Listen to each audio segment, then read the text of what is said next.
How are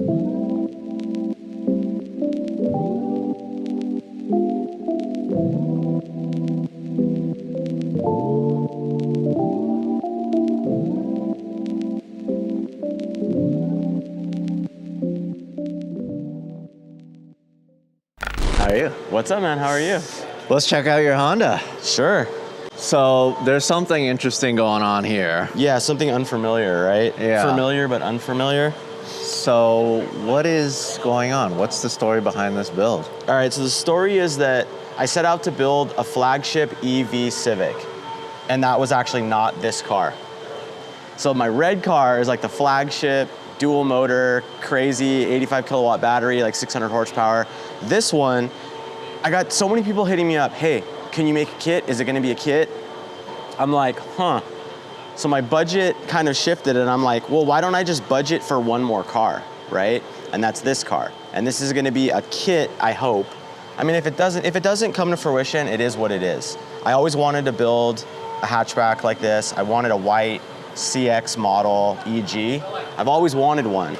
So I just said, okay, I'm just gonna buy the car, and then if I do a kit for EV, then that's gonna be this kit, right? So what's kind of going on here is this is a small front Tesla, quote unquote, drive unit. And what you do is you basically hack this inverter and you put AEM logic in it, okay? So basically this is just a inexpensive 300 horsepower drive unit, and it's just hacked by using AEM management. So you have a ECU, which is called a VCU because it's a vehicle controller.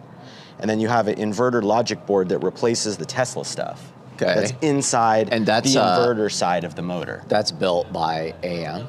That's not built by AEM, so inside of that, Oh, okay. there's a logic board, like just think circuit board, right? Got it. That guy pops out, you take the Tesla stuff out, you put the AEM stuff in. Now the AEM, which I'm pointing like it's in this general vicinity, Right. is controlling this motor. And then there's also a single gear gearbox in the back, so that compiles a drive unit. So that's a 3-piece kind of deal. These are super inexpensive right now, super attainable.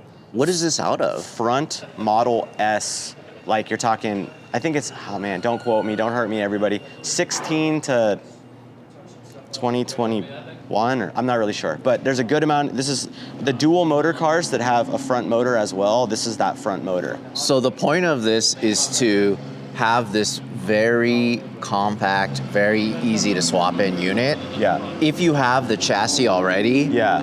you just take the ICE engine out, Yep. and you just drop this in, and it hooks up to the stock mounting points, the stock motor mounts, and the axles, everything, all of it lines up, just stock. Yeah, exactly. So I got with Hasport, and actually Brian from Hasport said, you know what? Because I was like, I want it cross-compatible with your EG, your DC, and your EK chassis. And they're like, he's like, dude, you could totally do it, because if we mount up on the frame rail, it's in the exact same location. So this mount kit will work in an EK, an EG, and a DC2 Integra. So you're talking a huge platform of your, tuner cars, Civic Integras, are all gonna be able to use this kit. So other than this motor, there's a battery as well, right?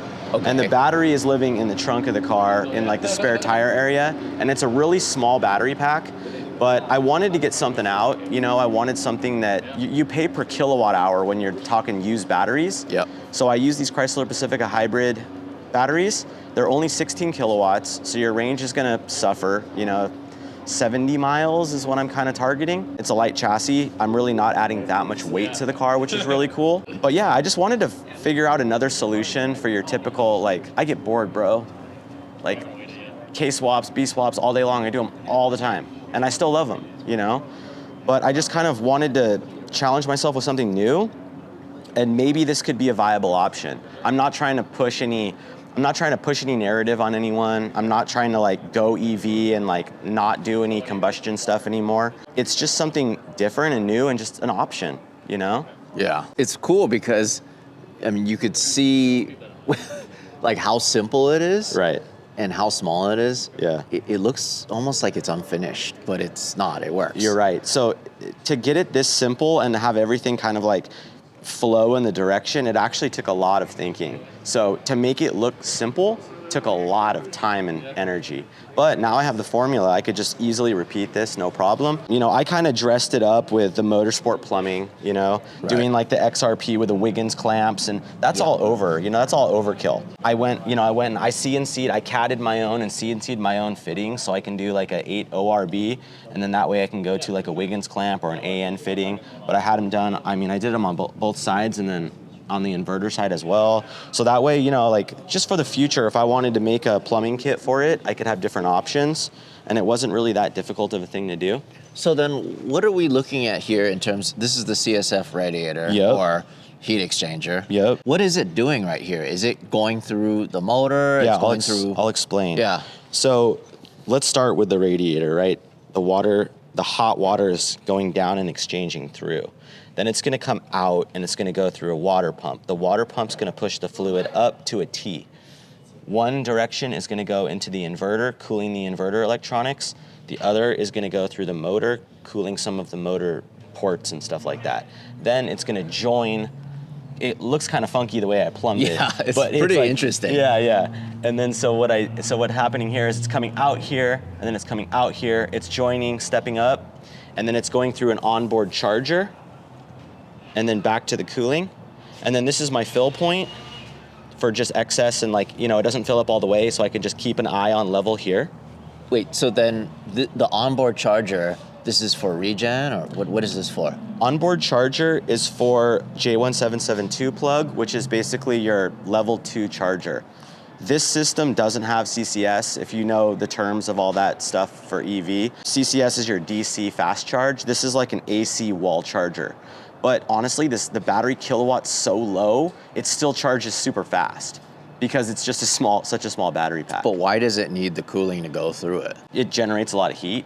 Oh, so then when you are charging, it's running. Yeah. Even if it's just sitting. Yeah, so like in drive condition, there's nothing really going on here, but there is a DC to DC in here. DC to DC is like an alternator.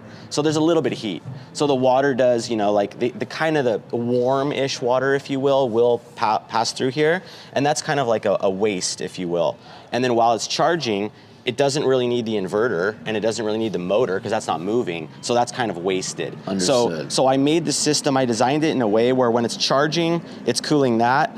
When it's powering and propelling forward, it's cooling this. So then, does it get warm enough to use the heater or to use the liquid for the heater? I actually have a PTC heater, which is a positive temperature coefficient heater, and that's just like a 400 volt powered heater, and I use my 400 volt battery to have a cabin heater, and then I just have a traditional blower. I literally took the old cooling heat exchanger out, I gutted it, I put a PTC heater in there and just like bolted it to it, and then just wedged the thing back in. And then instead of having the cooling ports come out, I had the wiring come out of it and just put a connector on it.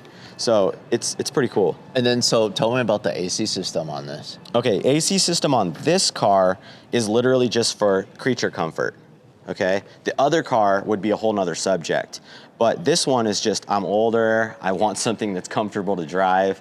I want to be able to take this car to, you know, meets and to my house and just drive it around and have AC in LA, you know? And then, so that's like the stock compressor on the Tesla unit? Yeah, it's very similar to the stock compressor, and it is a Tesla compressor. It's not the exact year matching one, but just to keep it easy, yeah, it's just a Tesla one. And then that one's cool because you just give it like 12 volts and it just runs. So you could just turn it on. It's easiest install for me. It's not CAN-based or anything like that. Got it. So this does have like a 12 volt traditional battery too? Yeah. And that's in the back? No, it's super small. Dude, it's like the smallest little motorcycle battery ever. Wait, it's here? Yeah, it's just hidden right under that. I literally just wedged it under there and made a little bracket for it. And wait, it's a little anti-gravity unit? Yeah, that tiny little anti-gravity. It's less than a pound. Dude, it's way less than I was like laughing when I seen this. But all it's doing is it's taking electricity and it's just a buffer. Just think about it as a buffer, because this is a DC to DC. So this is taking 400 volts, and it's basically my alternator for my 12 volt system to run lights and water pumps and stuff like that. And then the battery is just a buffer. Understood, because on a lot of electric conversions, you still have to have a big 12 volt battery. Yeah, maybe because if you're running like a lot of demand electronic power steering, like the loads start to increase, then you just need a bigger battery. That is so crazy. Okay, so like you said, just for a buffer and everything else works. Headlights, taillights. Yep. And then the brakes, you're probably like, what the heck? Yeah, what is going on here? All right, so this is a Bosch iBooster. And this is super common nowadays. As of like maybe 2019, cars are starting to get these. A lot of EV cars get them, but a lot of combustion cars also get them. I actually took this out of a Honda CR-V, and that's not an electric vehicle. It's really good technology because it gives a really even brake pedal. So I don't have vacuum. There's no manifold vacuum. Doing it with a pump is not the easiest, best idea. Just an electric pump that fills up an accumulator, and then this is basically a little tiny motor inside, and it's always giving an even amount of brake pressure. So no matter what, if you have an ITB car could really benefit from that.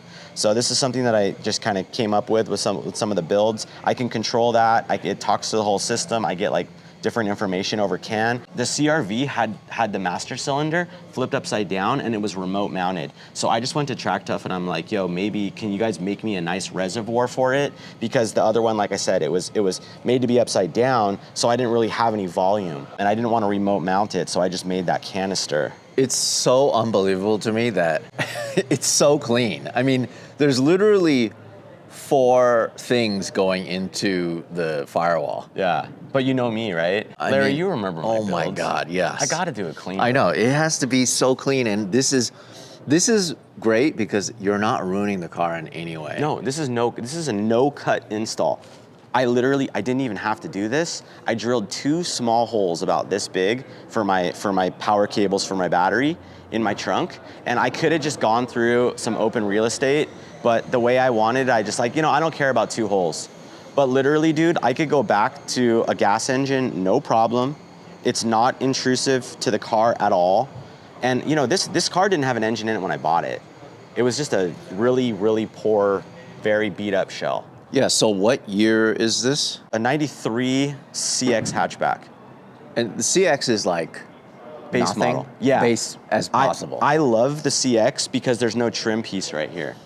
But it kind of becomes like a design element. Yeah, I think it's kind of cool. Well, yeah, because when the guys back in the day used to shave it, and it looks weird, right? But it just gives it a body line, but then it's like molding less. It just screams lightweight to me.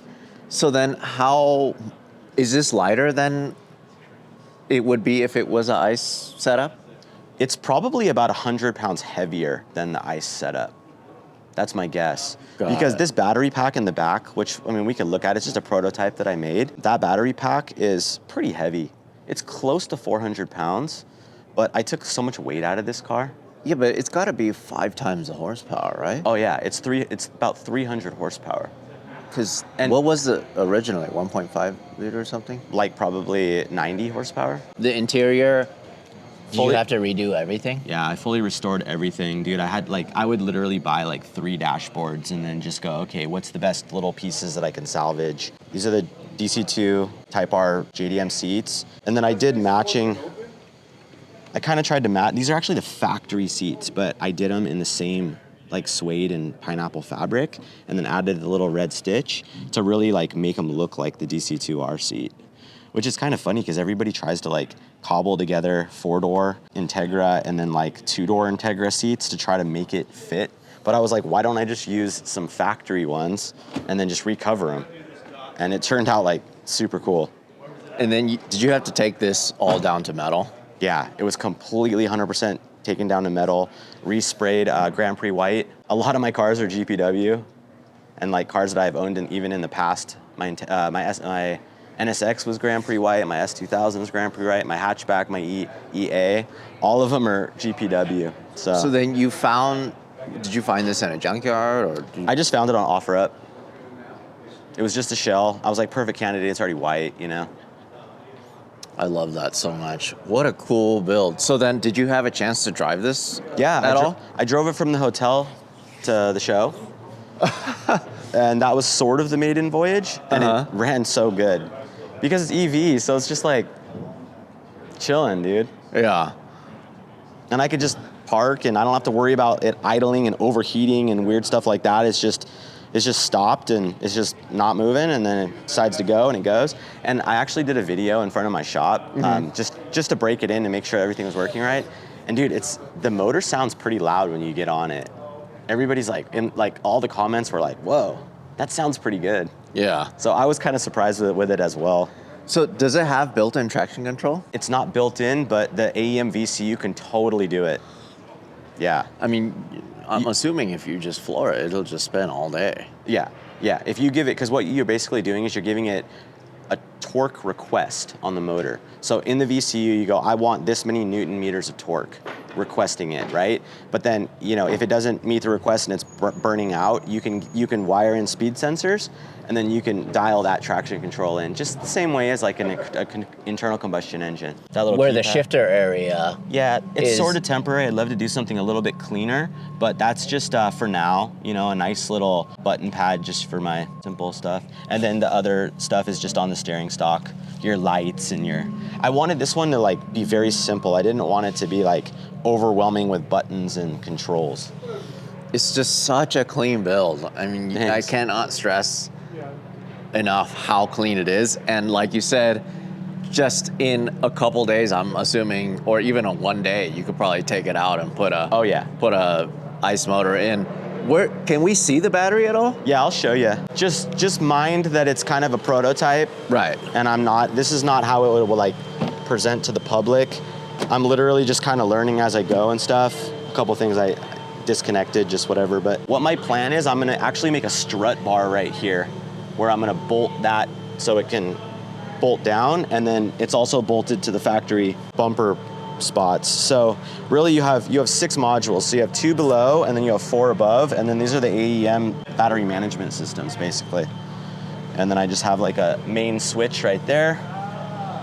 So then, if you were to put more batteries, more kilowatt hours, Yeah. would you put it where the stock battery or the stock tank is, or what would you do? So I guess if you really wanted to fit more batteries in this car, that's when you'd probably have to cut like the rear seats out, and then you'd have a ton of space. But I don't know, like it's pretty interesting because you look under the car and there's no gas tank and there's this massive void, but then there's no battery modules that will quite fit. Like I definitely looked into it, like, can I just put it under the car? Like, man, everything, it's rounded and then there's square stuff. So it's just like, doesn't quite fit right. Right. And then I don't mind having that ground clearance. Ground clearance is really nice. There's no low hanging stuff. Like you could ride pretty darn low and you still have like a really generous amount under the car. I mean, technically you could double up back here, right? I mean, you could probably add, maybe if you want to encroach and go a little bit higher, you could do 2 strings of these batteries. I'm assuming that double the like the weight now is probably pretty good. These being mostly front heavy, I'm assuming from the factory. Yep. Now it's probably pretty even. Yeah, and then I have Nitron suspension, and I just basically gave them all my info. I'm like, I'm gonna add this much weight in the back because I just added my battery pack, subtracted my gas tank, right? And I said, I'm adding 300 pounds to the back, or like, whatever it is, and I'm taking 200 pounds out of the front. And they're like, all right, cool. And then they just sprung me accordingly. And obviously I can like corner balance it and dial it all in after the fact. Right. How much does this weigh? If it's 100 pounds more than stock, how much does that come out to around? I mean, like 2,000 pounds? 2,000? Yeah. So 300 horsepower, 2,000 pounds. Yeah. So let me tell you, I'm not gonna lie and try to whatever. I literally only did 100 Newton meters of torque on this car because I don't want to break an axle before the show. So we're talking, this car makes technically like 100 Newton meters of torque. And then my other car, which we haven't seen yet, right?